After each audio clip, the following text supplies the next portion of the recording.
There we go, Andy. G'day, mate. Happy Wednesday. Happy Wednesday to you. Welcome, everyone. Jumping on today, Wealth, Wine and Wisdom on a Wednesday.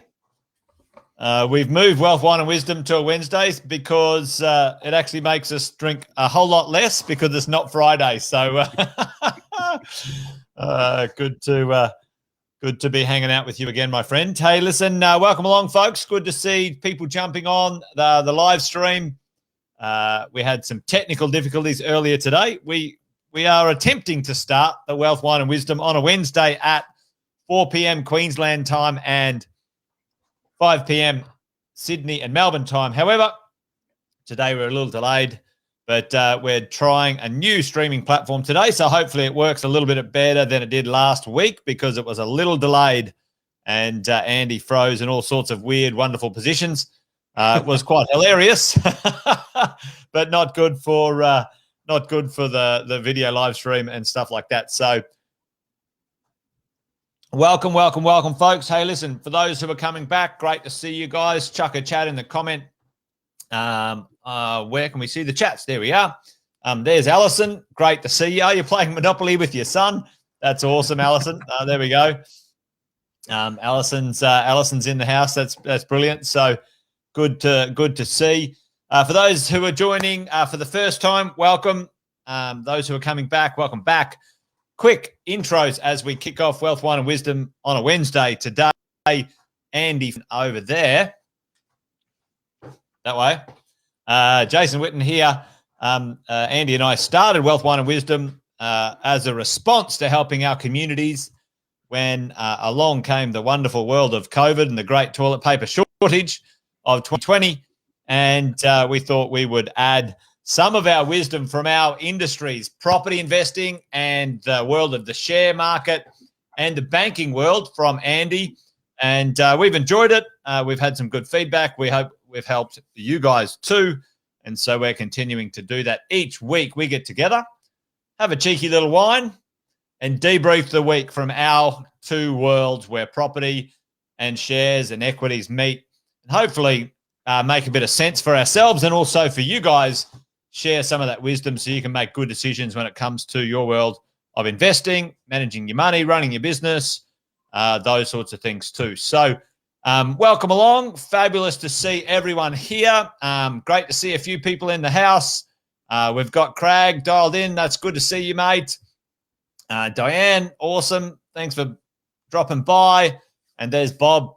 Bob, great to see you, mate. Thanks for popping by as well. So good to see. Hey, Robin's come all the way in from Victor Harbor. Victor Harbor, that is awesome.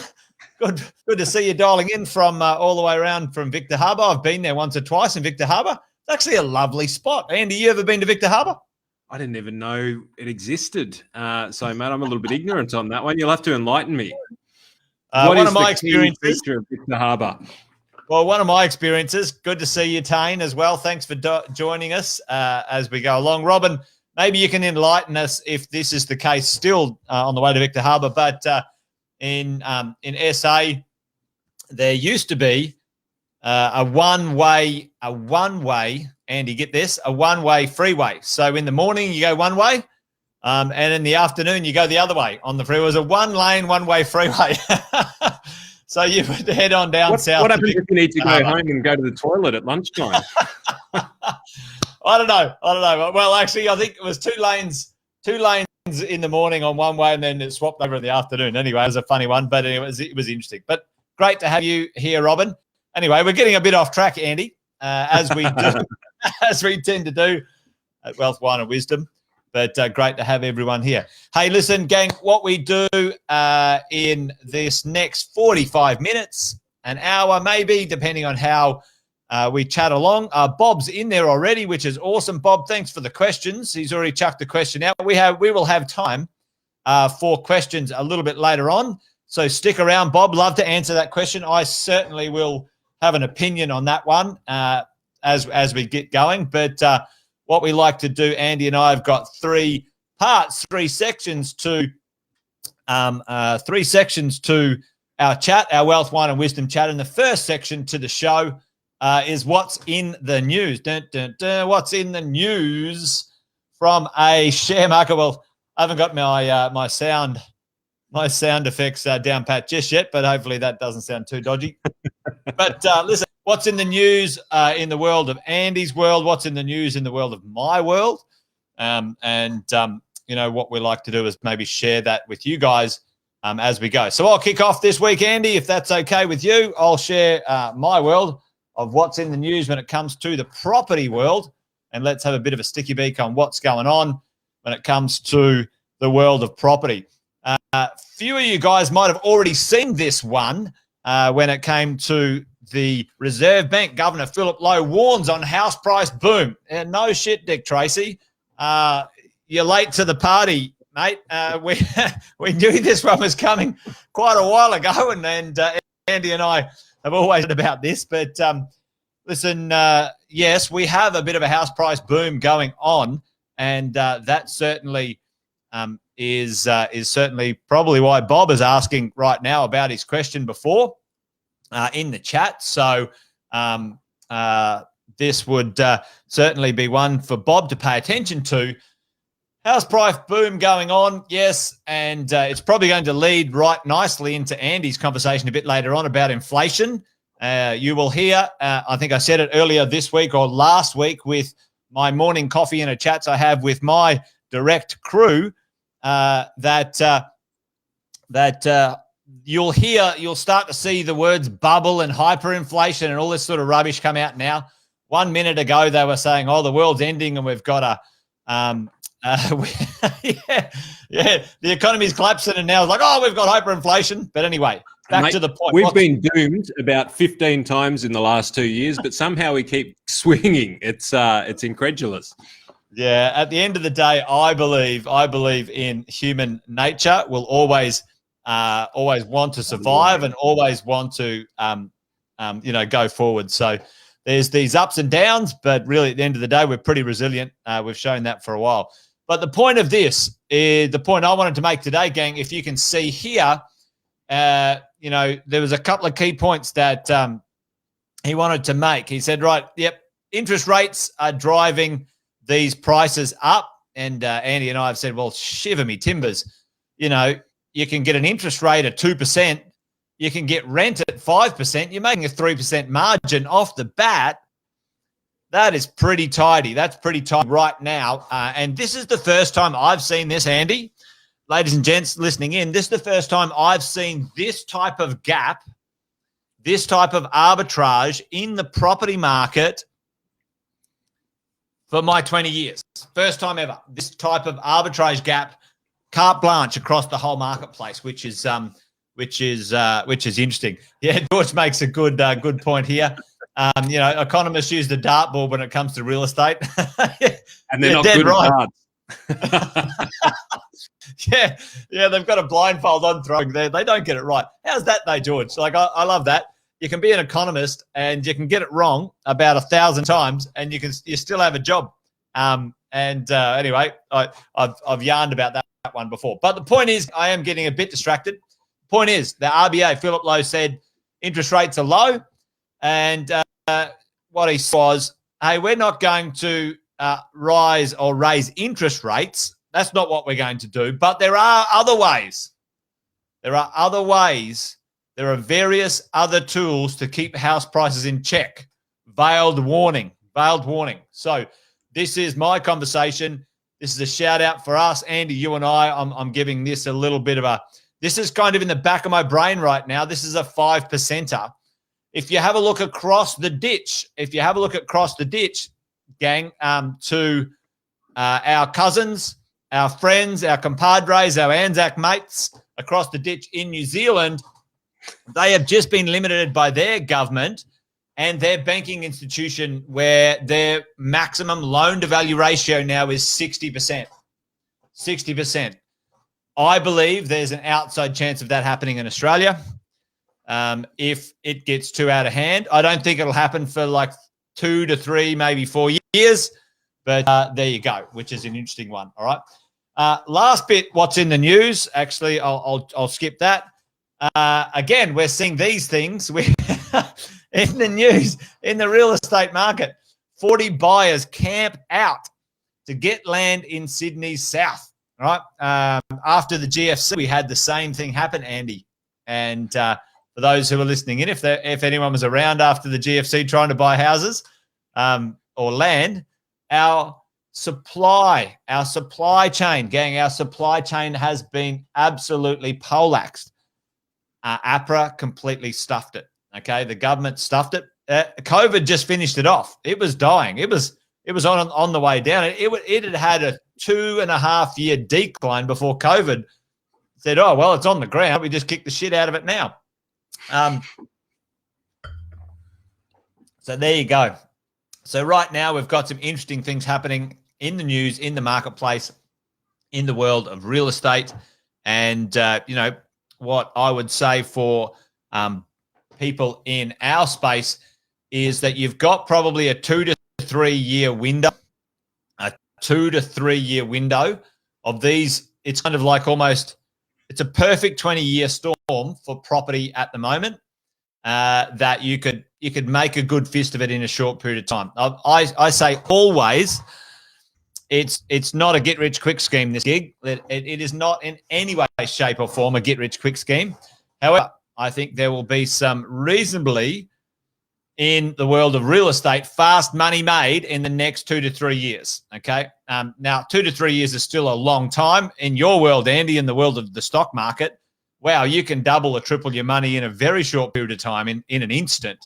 That doesn't happen in real estate. That doesn't happen in real estate ever.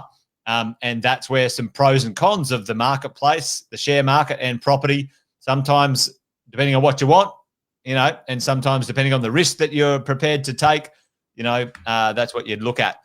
One last thing in the news, I did get a question the other day from Roscoe, and Ross asked about this supply issue. He's like, how do we have a supply issue when, there's no immigration?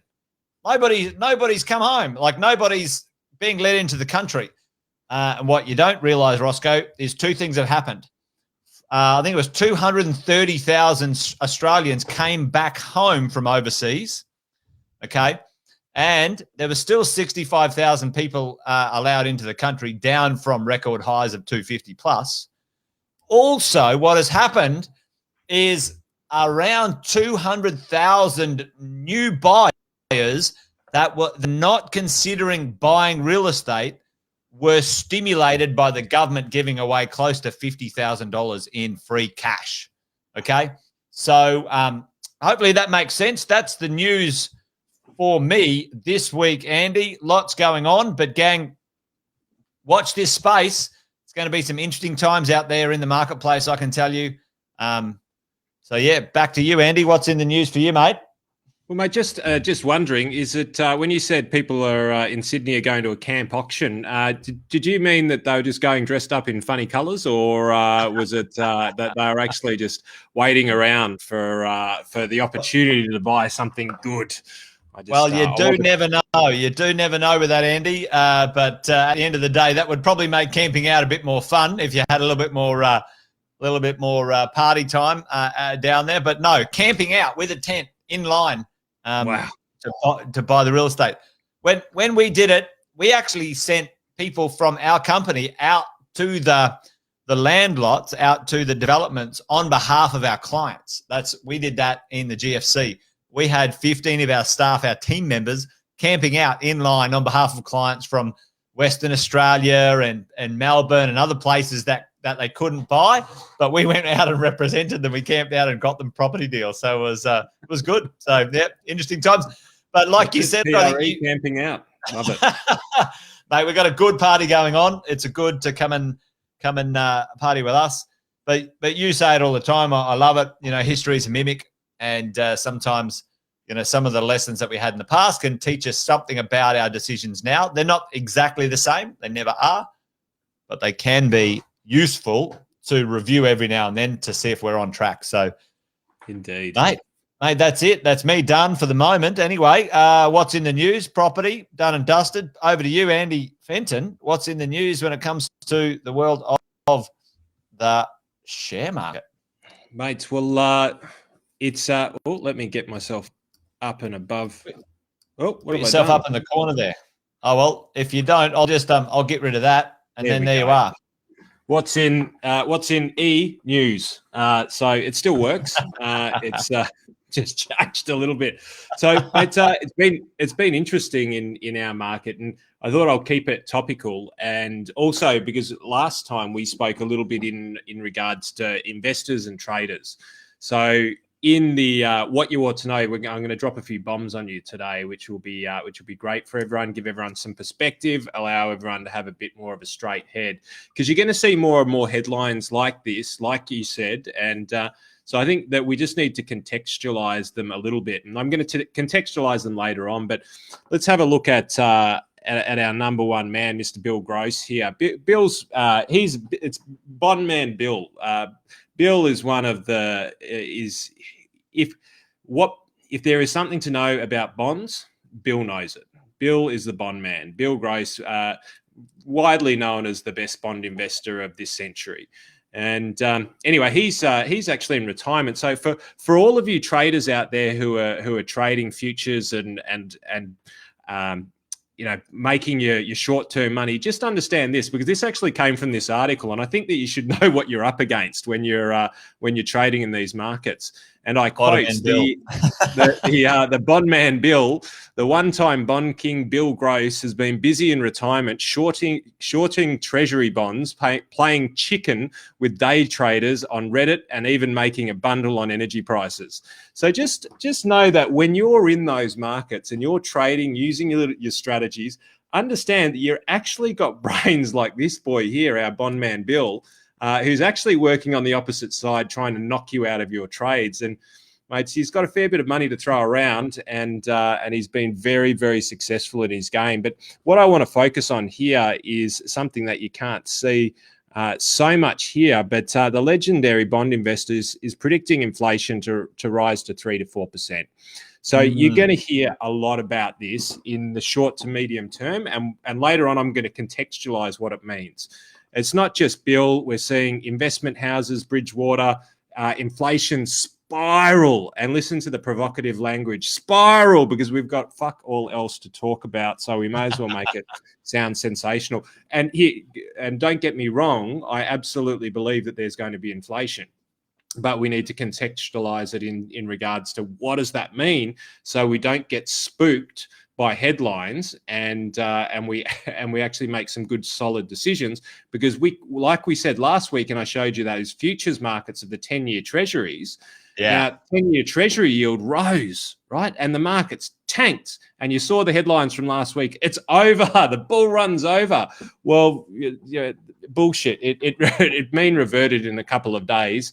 And we're actually now at new highs in the US market. So it was a bit off today, but yesterday the US hit its highest point ever on cycle. Look, there's probably a lot more good news to play out there. So is that in the same in the Aussie market, Andy? Like I was hearing somewhere around it, and I haven't chatted to you about it, but is that like the Aussie stock market is at a high point, on its way? No. Look, we're a little bit more conservative. One of the things that's really driven the US equities market has really been tech stocks, right? So if tech stocks, so this is the way. If tech stocks are up, the market's up. If tech stocks are down, the market's down. And it doesn't matter how well all of the others do, they just can't make up for the loss on these just gigantic companies. They make up so much by way of the S&P 500 as far as market capitalization. Whatever they do, the market will do. So you almost need to do, if you want to have a look at the rest of the economy, you almost need to look at the the S&P 500 without the tech stocks in there. So, the S&P 450, 442 or whatever it'll be.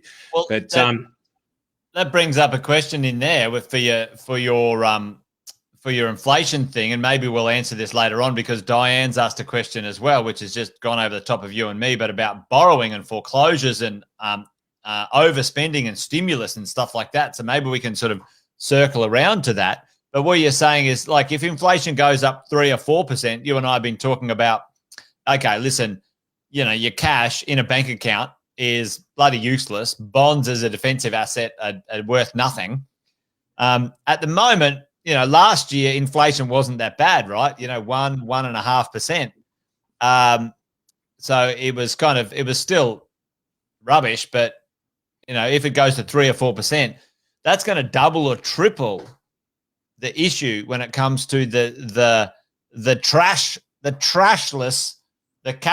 cash is trash commentary, right? Is that it's just pretty like, much, Ray Dalio, Ray Dalio, who's widely known as one of the world's best investors at the moment. I don't have his book in here. I think I'm still reading the last few pages of it. It's a bit of a hard read for me, but love the content of it, just not written in a way that, gels with my brain.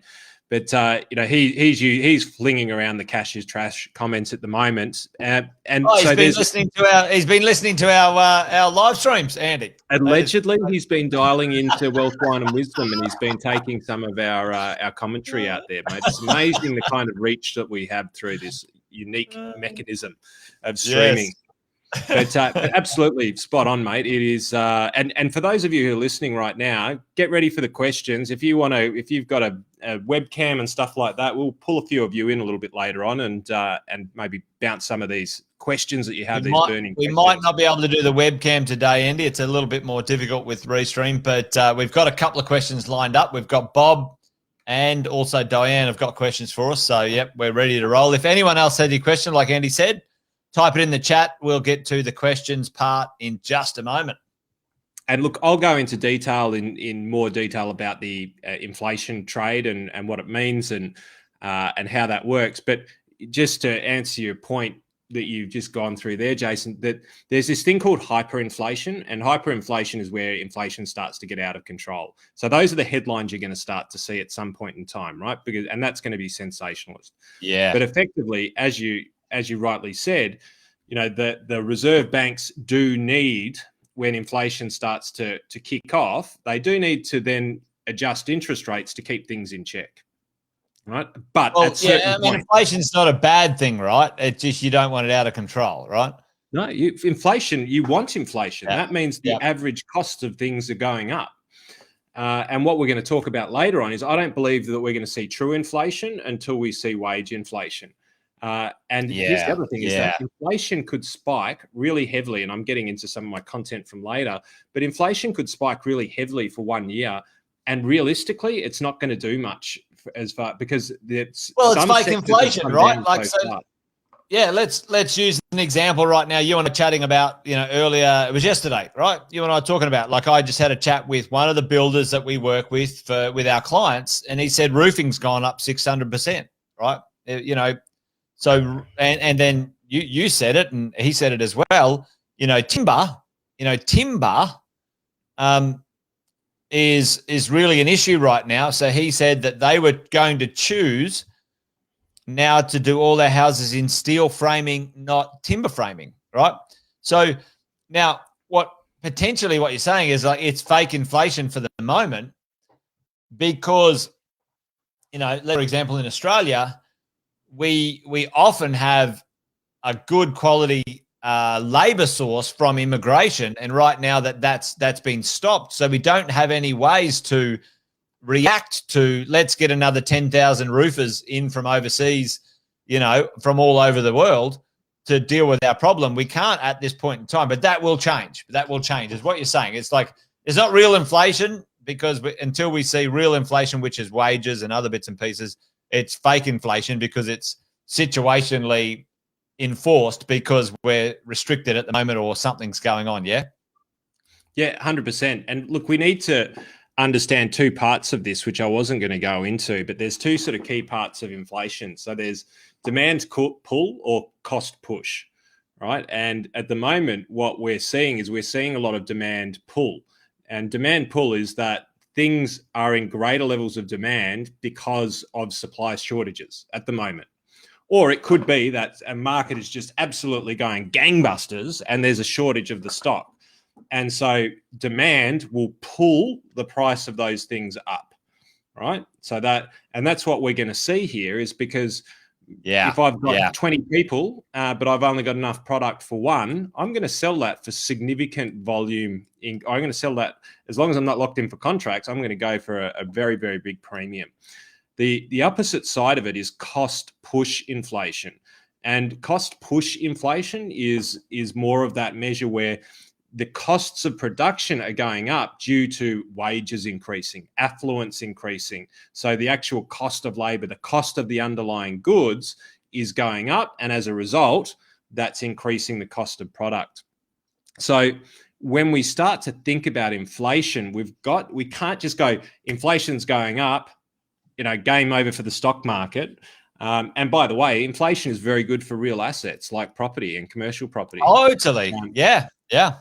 Because where do you go? So you go into these assets. These are the things that are going up in value. But I just want to, throughout later on, I want to contextualize it so that people don't get scared and have a bit of an understanding, because ultimately this demand pull, right, as borders open, because at the moment we've kind of got this.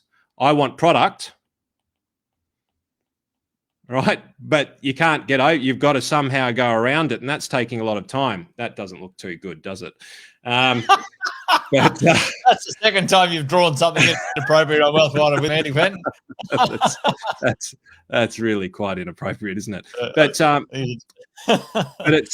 at some point in time, I'm just going to make it worse. But at some point in time, those barriers are going to come back down, and we're going to see that there's a cost push of inflation, which means that because of the delay and because companies need to make up the losses that they've had, perhaps they're going to increase the cost of production and goods out there. We don't know what the answer to that is, but that is a more of an open market type of inflationary measure, in my opinion, anyway. Yeah. Well, we're getting a few good questions here too, so it'd be good to sort of dive into that as we go along.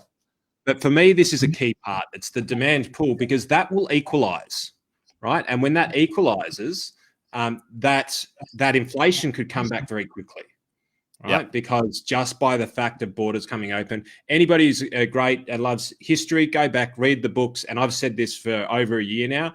Read the books that about economics and things post World War II, right? Just life post World War II. You're going to start to see a lot of these themes coming up. But here's the other side of inflation. Right. And I just loved this as a headline. I just thought it was awesome. Right. Because there's the good old stimulus coming over in the US. And this is one of the first headlines: where to invest your $1,400 stimulus check. Now, you could invest it in a widescreen television. You could invest it in the stock market. The reality is both of them are going to have pretty similar effects. They will drive equity prices. They will drive the games of the world, the television companies of the world, the studios of the world. It's going to drive those areas. So you're going to see this stimulus hit the stock market. $1.3 trillion, right? $1.3 trillion. Is that right? Something unfathomable. And I heard the statistic this morning, and I think it was somewhere in the vicinity of 300 million. Or was it 150 million stimulus checks are going to be posted out over the next 2 weeks or 3 weeks or something? Just ridiculous. It's mad. It's mad, isn't it? I remember. I really hope they're not posting the bloody checks out, because if they posted, can you imagine how many of them are going to go missing? I reckon people will be grabbing people. Well, it's crazy, right? So, $1.3 trillion being pumped into the economy, and they don't want people to squirrel it away. They want people to spend it, right? That's the point. And I saw a very funny skit about that. If you want the economy to be taken care of, send the $1,400 to people who are into buying televisions, not into investing, right? Or people who would squirrel it away. But that's a big thing. That's great. It's at the end of the day, where does it stop? Kick the can down the road. At the end of the day, this stimulus for us as relatively small fry in the scheme of things. We're like, well, what can we do? What can we do about this? How can we make the most of this for us, when it comes to investing or our positions? And look, that's what we're going to go through as these things start to roll out, mate. They're conversations for the next few wine and wisdoms. But I reckon, but absolutely, right. Mate, you'll see this hit, and just this will cause inflation of its own type, right? So this is synthetic inflation because it's a lot of money pumped into the broader market, and the money is getting spent and invested, and so it's going to increase stock markets or increase consumer behavior, or a combination of both of them, which is most likely. So, mate, some very, very polar sort of commentary in the news, but mate, it all lines up. And when you just strip back the sensationalist and read in between the lines, that's where the real story actually sits, and that's what's in the news down in my neck of the woods. Mate, love it, mate. That's great to see. Why don't we bump ourselves back in here? Stop the share, Andy, if you can, and away we go. So at the end of the day, for all of us, we want to see, okay, what do we do with this stuff? Like, where do we put it? How do we make the most of it? Because, like you said, there's a lot of noise in the stock market. There's a lot of change often, and it can be overwhelming, right? So I think it would be good. I think that'd be great. The next couple of Wealth, Wine and Wisdoms, we talk about what that might look like when we can make some, potential investing decisions, and how we can make the most of it, which would be good. So I thought we might, because I think we just did a little bit of things you should know anyway. When we just did that just now, so I think that's done and dusted. So that maybe we'll jump to anyone got any questions, and some of the team have got some questions here, which is awesome. And the first question off the cab, which was from Bob, is now a good time to sell a house with prices so high? And the answer is absolutely, Bob. It's a great time to sell a house. Prices are looking great. Now, what I would say right now to Bob and anyone else listening in, I don't think we've had our run just yet.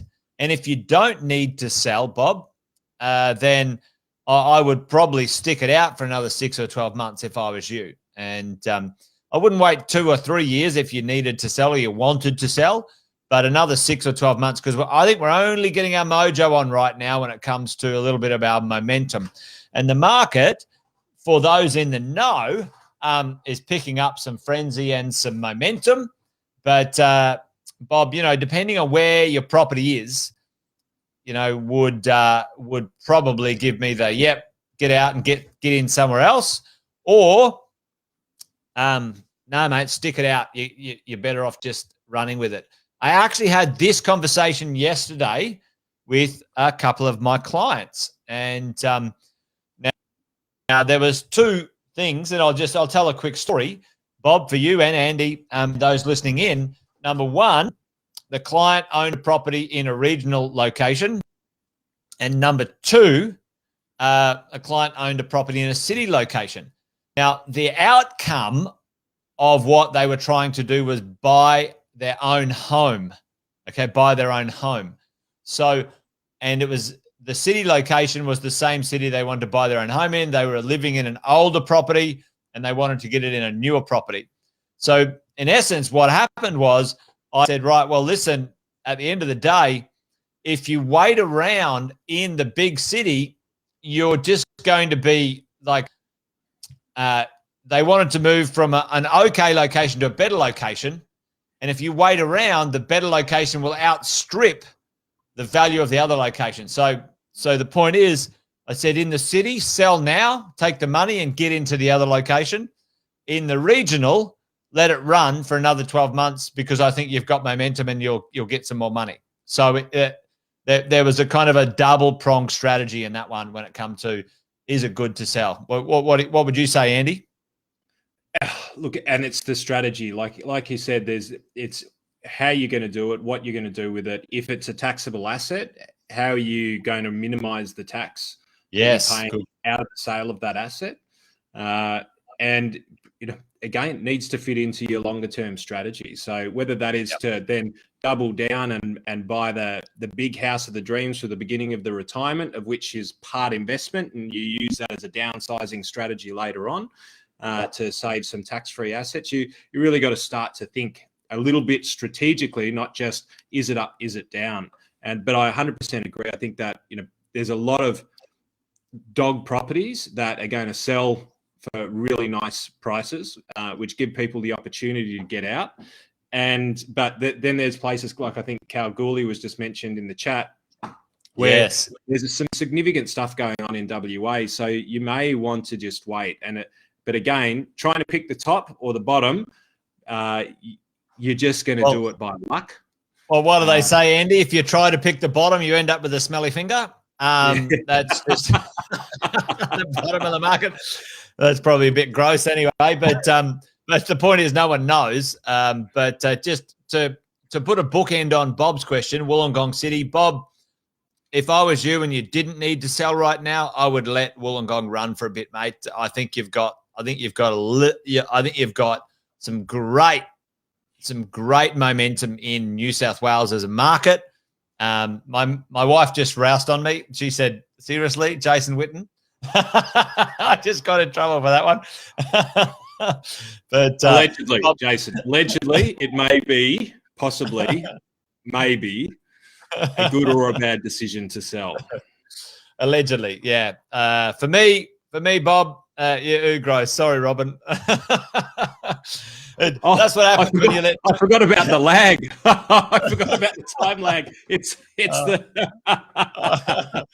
Are they still talking about our mate Bill Gross? Are they? No, Robin. Yeah, no. I'll sort myself out there. But back to Bob.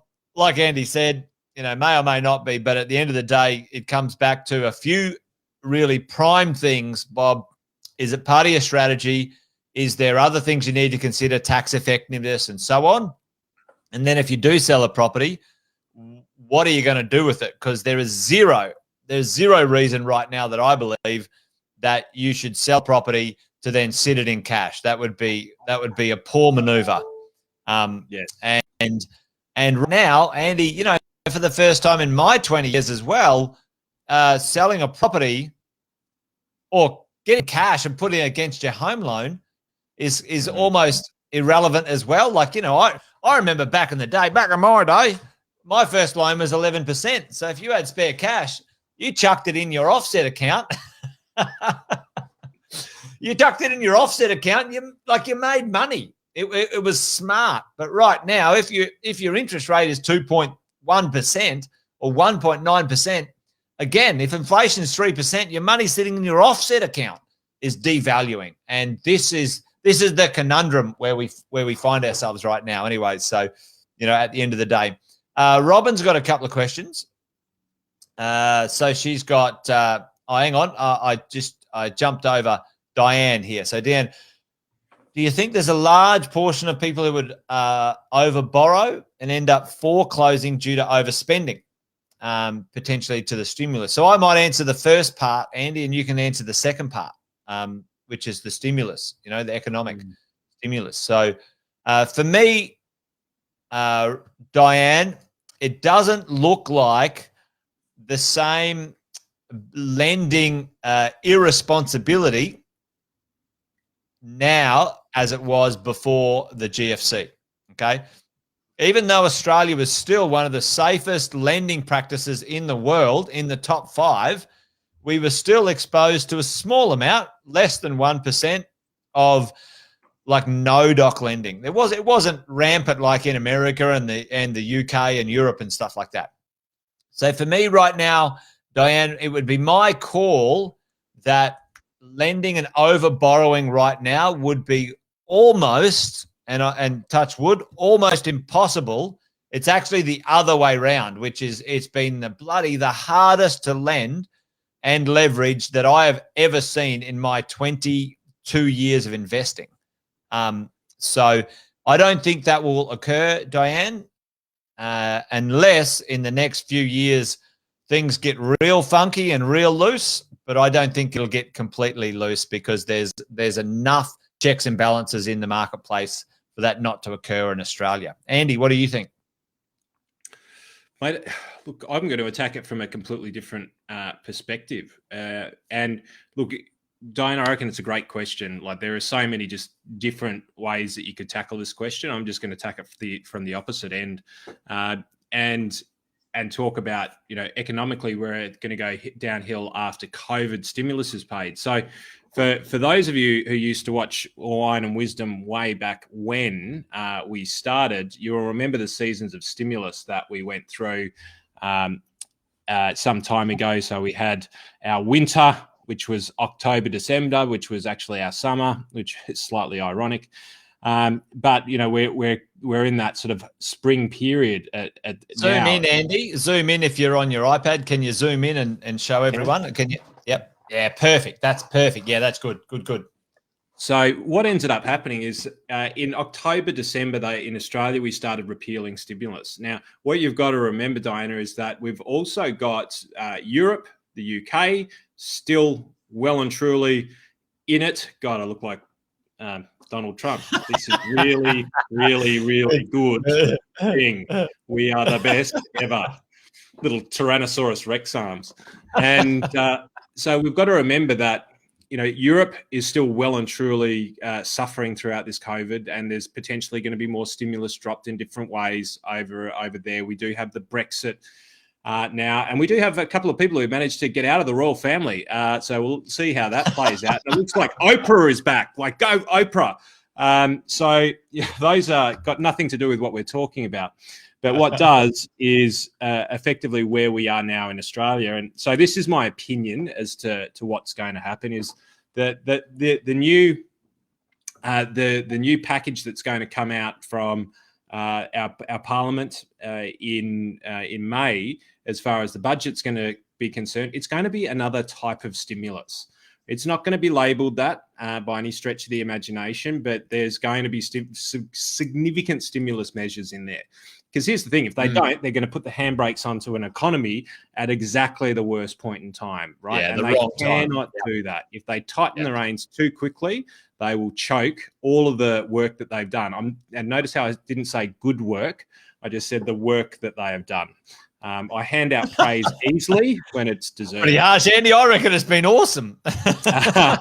Well, look, I think from, how we've been able to take it and use it, but made some of the stuff behind it, and we'll go into it another time. Zombie companies that they've even talked about now, the new loans that are going out to the market. So hear this, hear thee, hear ye, hear thee. Check out at the moment, because there are still government loans, unsecured government loans, 2 out of 40 billion. It's so bloody hard to tell these days because the numbers have just gone troppo.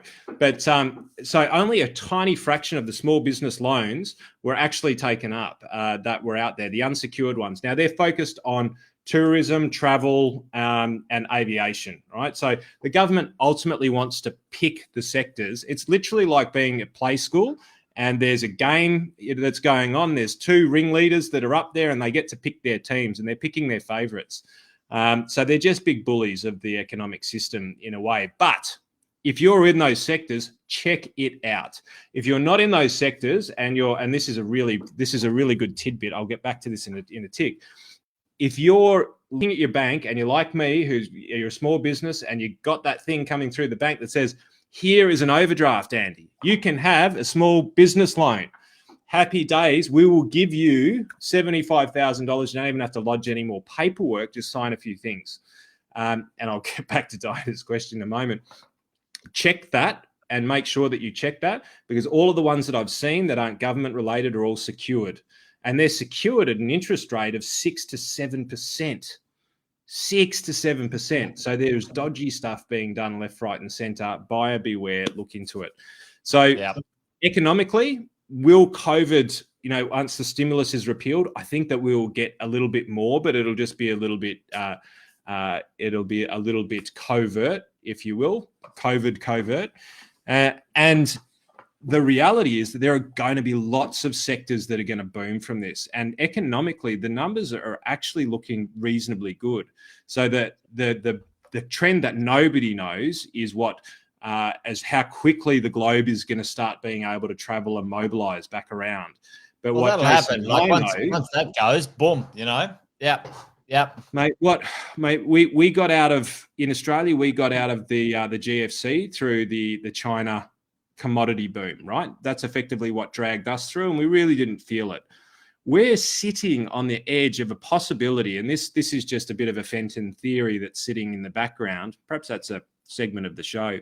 But so there's no substantiation around this. I'm not telling you that this is the way that it's going to happen, but this is what my brain's thinking at the moment, is that when we do open up borders again, there is a lot of money that's going to flow to Australia, a lot of investment money, a lot of housing money is going to flow into the Australian sector. And that, all other things being equal, is going to give a really big kick. And the government know this very much so, and they're very much interested in it, right? Yeah, and well, I mean, they've got an immigration policy that they're refining right now. It's like, oh, listen, we'll just let people in with lots of money. That's what they've already said it. It's already been inked. It's already been penned, right? Like, that's the thing. And this one, this one here for Robin, if we have a look at, what this looks like, what has happened in the stimulus, Robin, is that you would think, oh, yeah, everyone's just like, you beauty, government's giving away money to like drunken sailors. Let's spend up big. Well, that's actually not happened. People have put money into their offset accounts, into their savings accounts. They've squirreled it away for a rainy day. It's actually pretty sweet. If you have a look at, this chart here, disposable income and offset account balances have skyrocketed. And it's pretty interesting. So, I don't think we're going to have a major lending issue, Andy, like we did after the GFC. I don't see it. But, I don't know everything, but I certainly don't see that being an issue right now. But certainly other things might pop up for us as we go along. But I think that one, both you and I have sort of said, well, I think Robin maybe will be okay, I think, with that one. So, let's have and the a look other thing is that if inflation does start to kick off, well, it means that people need to take their money out of their bank accounts and start spending it, because it devalues faster when they're sitting in there. Yeah. So all of these other things, and this is why I talk about listening to the media, we've got to understand a bit more depth, because it's not just headline inflation. Don't bloody listen to the media, Andy. Just like, don't bloody listen to the media. 100%. But just to finalize that stimulus part is that, yes, JobKeeper 2.0, coming to an end, further reductions in the amounts. Jason and I picked that long time ago. That's happened. The instant asset write-off, and there's various different tax concessions to companies which will continue to remain. And I think we're going to see a lot of movement from the boys when they drop the legislation or put the budget out there, boys and girls rather. And so my bet is a covert COVID stimulus that's going to come on, and there's also going to be some sort of COVID taxes or levies that will probably come on in the future. So I think, look, it's easy to look at the doomsday side of the equation, and I think that we need to be mindful of it. But, while it is what we call a risk-on period in financial markets, you've got to be playing the game, because if you're not, if you're sitting on the sidelines, you are toast. And it's the biggest problem that I'm facing with my clients and with everybody's facing at the moment, is that cash is doing nothing. So you've got to mobilize it. You've got to make it work. Yeah. And so it used to be you got the best of both worlds. You could put your money in defensive assets and you would still earn coin. Now you're in or you're out. You're in or you're out. Mate, I mean, you and I share a few clients in how we help and serve our community, and those who've got big cash balances now are going, what do we do with our money? Yeah. So I mean, literally, people with a few $1 million going, I live a pretty good life. I get paid interest. Are being paid nothing. Imagine that. $3 million in your bank account and you can't live off it. Yep, it's crazy, isn't it? It's rubbish, you know. So that's just not on. So, gang, you know, good questions.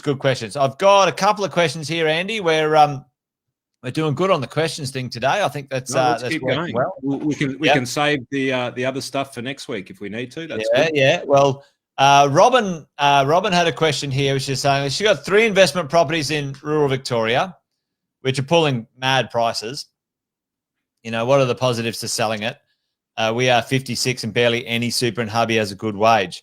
Now, I actually think this is an Andy Fenton question, and I think this is right up the Andy Fenton alley right here, because Robin, allegedly, I know someone who's really clever at this stuff, and you know, you're probably in a very smart position to capitalize on shifting assets and value and money from one tax entity, which is your name, to another tax entity in a really efficient manner. So probably someone I know really well, which, how do I point at you? There we go.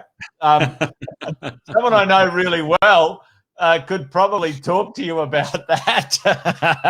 I'm trying, Robin. Jason and I have put. We sometimes say that we've got a collective brain together, and I believe that to be true at times. But we've had a fair few chats in and around this, and we've been building strategies exactly around this. Now, I can't take you through them. I'd love to take everyone through it right now, but there's a massive opportunity I'd lose my license if I did. Because we're going to get into the very personal advice territory. But what Jason's saying, and there are some tricks to doing it, right? So there's the big caveat here is that you cannot linear take those properties and put them into super. Just not possible. But if you're at the age of 56, you've got nothing in super, then you got to figure out a way of getting that super balance super high. Because that is going to be, a big tax haven for you for the rest of your life. May it be a long and happy and eventful, joyful one. Absolutely. And you are smack bang in the time with the way that I look at the world, that you need to be ramping up that accumulation. And you can still be doing property and you can still be doing all of the stuff that you like, because a lot of people believe that superannuation is all share markets and stuff like that, or an industry super fund, or the banks take it. It's not like that. Superannuation is just a structure, right? What you choose to put into that can be, you could put the Mona Lisa in there if you've got it, but you just can't look at it because that would make it an in-house asset. Basically, the tax law and the superannuation law in and around it is that you can have the asset, but if you get joy from it, it's illegal. That's my cynical way of looking at it. But you can get joy from the income. You can get joy from the income, or the value. Joy from the income, but not the actual thing itself. But look, my advice would be that you do need to seek help in regards to that. Chat with some strategies. I know that in Jason's mentoring group, that we'll be bouncing around and can probably say a little bit more in those conditions than what we can in the broad public as we are here. But mate, we didn't know when we built these strategies out that this opportunity was coming. Like, we didn't know that there was going to be these rural properties that were just going to go gangbusters. And it's providing some great opportunity for people like yourselves to be able to do the big transition of your own wealth structurally into something that's going to serve you extraordinarily well. Yeah, an absolutely extraordinary opportunity, and it is a fact. You can see it on the ATO website, and whatever, it's factual. It's not financial advice. As a couple, you are at this point in time allowed to have $3.2 million, $1.6 million of assets each in your super, and in retirement, it will be treated at this point in time. The government may change the rule, but who knows? But as a tax-free environment, capital gains tax-free and income tax-free. So it's smart to consider that, Robin, for your circumstance, and talk to someone smart about what that might look like. All right. Okay. But just great question, Robin. Perfect question at the perfect time. And the awesome thing is you have some assets, and you can now now take advantage of them smartly if you do the right thing when it comes to strategy. So good job. Away you go. So that's good. So now we've got Diane was talking. Just before we jump on, just Robin, I saw your next comment in the box. What you do with it afterwards is as crucial as the strategy in there. Yeah. So yeah. regardless of whether it doesn't have to be me, bounce it back off the guys at Positive if you're working with them, which I'm assuming you are. But if you're working with them, bounce it back off those guys at least. And if there's a gap, then we'll make sure that that gap gets ironed out pretty quick. Yeah, nice, mate. And we've got a couple of questions here. Well, kind of maybe some maybe a little bit of sadness from Diane, but you've got a property in Kalgoorlie. Want to get rid of a property now in Kalgoorlie. Diane, what I would say, Western Australia has had a 10-year, double-digit 10-year absolute shit show of growth and decline. But for the first time in 10 years, the Western Australian market, WA, has started to move in the right directions. So hang in there is what I would say for the moment. Give it 12 months. Always happy to, give you a bit of an idea. If you've got a coach at Positive, awesome, connect with them. And if you haven't, you should come and chat to us. Listen, hang in there for the moment, Diane, would be my suggestion without diving deep into where you're at. Okay. Give it 12 months. I think you're going to be okay. And we've got Hardinger here. It said, I've got a DHA property. Is it a good idea with a high rent, long lease, prices are high, but for the house compared to the same in the same suburb? Mate, I'm not a big fan of DHA or any of that stuff when it comes to investing, primarily because there's a cost to the return on that property that you can put in your own pocket if you know what you're doing, mate. So, DHA is okay. You owning it and getting some education and knowing what you're doing is better. Okay, so that's what I would say. But again, I'll jump in there, Jace, because this is one of my favorite areas, and this is where, and I'm not saying this specifically about DHA, but I'm going to talk generally about government, and I'm going to be a hater for a moment. I've just seen it too many times, Jace. I've seen it far too many times where the governments come into sectors, whether it be agriculture, whether it be housing markets, they come into sectors and they create policy for the better of the world, right? And then they take their eye off the policy, all right? So they come in, they put all of these incentives in, and they turn their back and they expect everything's going well. You're getting up to the bucket and then you get kicked in the face. Yes. And that was meant to be a different slide there, which is going to be funnier, but anyway, wrong button.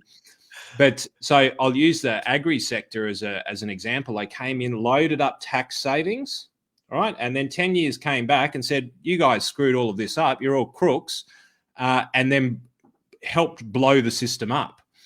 Now, what that does to me as an investor, not a property investor, but as an investor, I always look and go, how much